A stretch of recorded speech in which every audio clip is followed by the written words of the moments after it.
On episode 2 of The Amazing Race season 37, the teams traveled to Osaka, Japan, and this episode really shook up the team's placement, so let's get into it. Okay, here's what I love. I teased the last time that the reason I love when we fly commercial on the show is because we get the airport drama. And let me tell you, the airport drama is back. Oh my gosh, it was episode drama. 2, I'm like, airport drama, I'll take it. I'll soak it in. I'm all about it. So here's what was crazy is all but 4 teams got on the first and second flights to Osaka.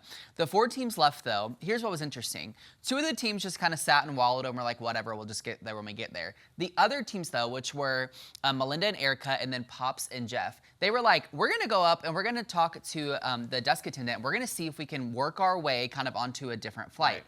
Which was very smart. So pro tip, if you ever go on the race, try this because you never know if it'll work.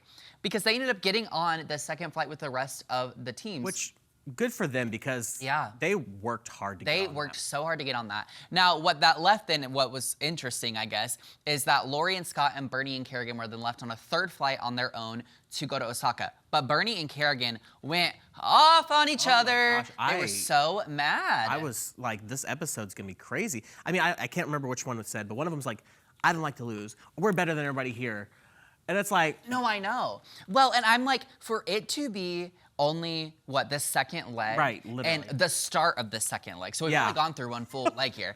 I'm like, for you to be going off on your partner, you guys have a long way to go. Now, I will say I was surprised that that was the only time, at least in the edit, that we saw them at each other's throats. That's true. But also, to be fair, one thing that's funny about the race, especially I think like early on, is it really depends on where you're at based on how much I think you're shown. Yeah. Because if you're in the lead, obviously they follow your journey from start to finish. Right. If you're in the back, they obviously kind of, especially at the end, follow you being last of the map. But if you're kind of in that middle of the pack, I feel like you kind of get lost in that. And spoiler alert, that's kind of what happened with them on this episode. Right. Well, so I'll give it to them. They were flying out at like 6, 7 p.m. They might have just been That's what they signed up for. They might have just been a little tired and cranky. They could have been hangry. They got some refreshing sleep on the plane. And they could have been hangry. That is true. But there is no reason to be talking to your partner like that. That was insane. Right. Okay, so then what was interesting is once the teams land in Osaka, they go to their first clue box and they find out that they are going to have to deal with the intersection twist. This is really interesting. So the way this works is that 2 different pairs from the show have to pair up together, and one of each pair will now do the roadblock together while the other half of their partners kind of sit out and watch. What I loved about this was the challenge. So this very traditional Japanese drumming challenge, if you will, and they had to be a part of a show. It was really cool. But what was so fascinating and important about this is that this is really where the placements that I tease completely blew up. They went all over the place because you had Ernie and Bridget, and then Jeff and... No, I don't know. I don't remember their names. Mark and something. Anyway, they were the first 2 teams, so they went first. Well, they were really struggling getting the drumming down, and they could not figure it out. So those 2 teams went from being first and second starting the leg to almost falling to the bottom. It was insane. And then we see other teams kind of rise up. So a good example was Jonathan and Anna, right? Yeah. They were the team that in the premiere we said like they're the married couple who came on to fix their marriage issues and blah, blah, blah, blah. We're happy about that. Yeah, and the guy was like really kind of weird about it. Anyway, so they end up kind of rising to the top in this. And so it was really interesting in that way because that's what I love about this show. And I kind of said this in the premiere too, but it's like you just never know what's going to be that one person's like thing that puts them behind. And sometimes it's the most random thing that you don't know. Well, I can't remember their names. The parents of 8. Lori and Scott or something, I mean, they were one of the last 2 teams with Bridget, I mean, not Bridget, the 2 fighting sisters or whatever. Bernie and Kerrigan or whatever. But when they got to the intersection challenge, they jumped up. Yeah. They were in last and they jumped up so far. That's what I'm saying. Like we saw the play, and they were kind of further in the back too, the first leg as well. So we really see that change, which I really enjoyed. So what was interesting is we go to the detour of this episode, which was Mochi versus Mowashi. And here's what was interesting is most of the teams went to one over the other, but I was surprised by that. I'll give my opinion on that more in a second. But anyway, so mochi was that's like a traditional rice cake in Japan, and you had to take that and kind of make that and then present it at the end. Whereas the mawashi is a wrestling garment. Think of like sumo wrestling. And you had to very properly tie that around your partner's waist. And then there's I would have never known this, there's a very specific way that it's tied and laid around one's body. So you had to do it perfectly and then go get that. And then what was killing me was there was a sumo wrestler and you got to like kind of fake wrestle or push him a little bit at the end, which a lot of teams really enjoyed. But we had that one team, I can't remember, the married nurses. He was like, I've always loved wrestling. Yeah. And he's like, this is a dream come true. It was really fun getting to see it. And it, again, it's like that part where you see that like humanistic side of them. Like they kind of put the game down for a second and they're like, this is like a random thing I've always wanted to do. I never thought I would do. Everyone had a great time when they got to push the sumo wrestler out. Yeah. And I mean, I think both would have been really fun. Which one would you have chosen for this one? Okay, here's what's funny is I actually didn't even realize until like later on that there was a second option because so many of the teams did the Mawashi that I didn't realize there was a mochi aspect. And then I think it was those teams that hop flights. So Jeff and Pops and then Melinda and Erica or whatever their names are, they end up at Mochi and I'm like, wait, what is this? So then I thought there was like another challenge and I was like, oh, I didn't realize it was one or the other. Yeah, because every team had to like do the Mawashi. So I will say, I don't know, because in some ways both seemed easy and maybe more challenging in their own right.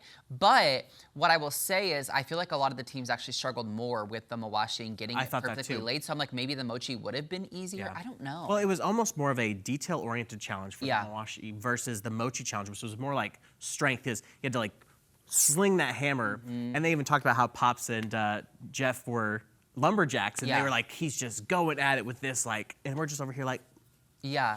I mean, again, that's where like your life skills kind of, I guess, come into play as well. I will say what's kind of interesting, going back to the drumming piece for just 1 second, is it's interesting how if you were not like a performance-based or creative-based or whatever kind of person, if that's not a strength of yours, these first two legs, you're kind of like already at a disadvantage because we had the singing and the dancing. Now we've got the drumming. It is very musical. I hadn't thought about that. Yeah, so if like you're looking for a more physical-based challenge, you are definitely going to be behind. And I will say some teams that I've interviewed have told me that, that was something that was a little bit challenging these first two legs, is like that was not maybe naturally things that they would gravitate towards. I did 2 years of percussion back in high school. But I think Come on, drumline. I think I would have struggled with that, though. Yeah. I mean, granted, because I haven't done it in years, but even too, it's just so different the way they do that, too. It is different, yeah. Well, and, you know, also, of course, like a big thing that we're seeing in this episode, too, is, you know, in a place like Japan, if you don't know the language, I mean, that's a huge language barrier. So you're also dealing with the transportation getting around and then dealing with learning these very traditional kind of things like the drumming and the Mawashi and all these very specific detail-oriented things like you said. And that would just be, it's a lot to overcome in a day. I mean, you're doing a lot in a day. I can't imagine the wear this show has on your mental. Well, and you're probably exhausted from the flight too. I mean, who knows how much you've actually eaten. Yeah. So, I mean, your brain power might just be like depleted at that Well, point. and if you're Bernie and Kerrigan, you're still trying to get over your fight from the airport too. So true. So there's like so many aspects of this. I don't know. Okay, so then the teams make their way to the pit stop. Now, this is where I was talking about how it got really interesting because everything kind of changed. So Anna and Jonathan actually end up getting first this episode. And here's what I love. I love when teams get first because they get some kind of additional prize per leg. Sometimes they win money, which I'm like, wah, wah. But other times they win a trip. And I'm always like, where are they going to go? This one was really interesting. I hadn't seen something like this in a few years. But basically, the couple won a guided trip up through Mount Kilimanjaro. 10 days. Yeah, for 10 days. And I was like, so that's they could insane. acclimate. And he's like, oh, we could take the kids. I was like, you don't want to take the kids on Mount Kilimanjaro, I feel like. Okay, well, I had two thoughts. One, I would not take my kids. I don't have kids. But if I had kids, I would not take them up Mount Kilimanjaro. Right. Secondly, if y'all are going for free, leave the kids at home. Right, because you have to pay Save for your them. money. Yeah, exactly. I guess unless you win the race and you got $1 million, I don't know. Now, But I will say, if I got first, I think I'd prefer the money over a trip. Because what if I don't like the trip? then why are you on the Amazing Race? For funsies. No, I can't. This man's opinion is invalid in the moment. Okay, so then the last two teams, remember how we said that, falling behind and that drumming challenge really could set a team back. So it's interesting, Ernest and Bridget, who were one of those two teams that were initially in the pack, they end up in the bottom too. So it's them and then Han and Holden.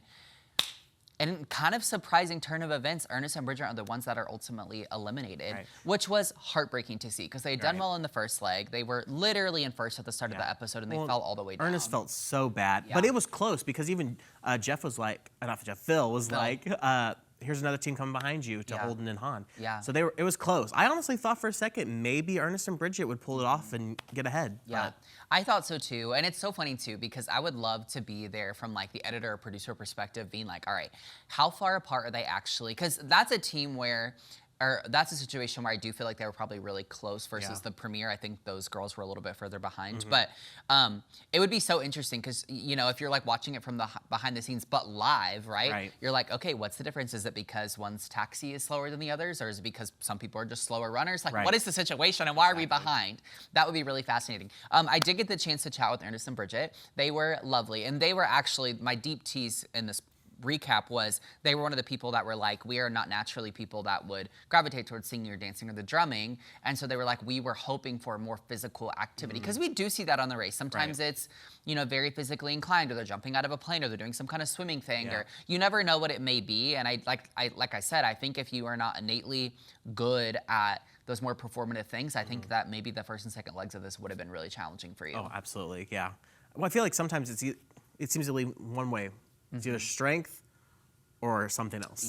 Yeah. Based on the preview for next week's episode, it seems like a lot of drama's unfolding. I know. And they have the, what's it called, that they can compete for the... Oh, the fast, no. It's like a fast pass, but I forget what it's called. Yeah, something like that. I saw that was in That's this a next Disney week. World thing, though. It's not that. What is it called? It's something like that, though, where they essentially could skip a challenge or something if they wanted to. I remember something last like that. season, it was you had to eat the bugs off the plate. Yeah, and the sisters. Yes. The sisters from last season got it. Yeah. Yeah, I don't know. It's been very, interesting so far this season. And like I said to you, I'm really enjoying that we're going so far over to the other side of the world because that's how Amazing Race used to be. And I'm excited to see where else they travel to because I know they end up in, I believe it's Bulgaria at some point this season. I think episode 3, they continue traveling through Japan. I don't know if they stay in Osaka again because sometimes they'll do that or if it's a different city. But overall, I'm just really enjoying this season. I'm excited to kind of see where it goes. I mean, so far it's anybody's game because of it just keeps going all over the place with the Which rankings. I love to see because if you think back to the last 2 seasons, last season we had Ricky and Cesar who pretty much dominated the game, and there was a little bit of controversy surrounding that. The year before, I'm blanking on their names, but it was the brothers who did very well. Greg and something, maybe John or something, Greg and John. They did very well. And so it's kind of nice to see that so far anyway, in just 2 episodes, we're seeing the rankings just go all over the place. Yeah. I almost like that more to makes it more of an exciting season in my opinion, instead of one team kind of running the game. If it's consistent like that, it kind of gets like, oh, are they going to win again? Yeah. Oh, they're winning again. Yeah. It's like, meh. You kind of know at that point that who's going to probably win. I know. I'm sure it's exciting for them playing the game, but for us at home, I'm like, I would like to see the variety. Yes, so, exactly. All right, well, that is all for this recap of Amazing Race Season 37, Episode 2. Catch up and catch Episode 3 Wednesday on CBS.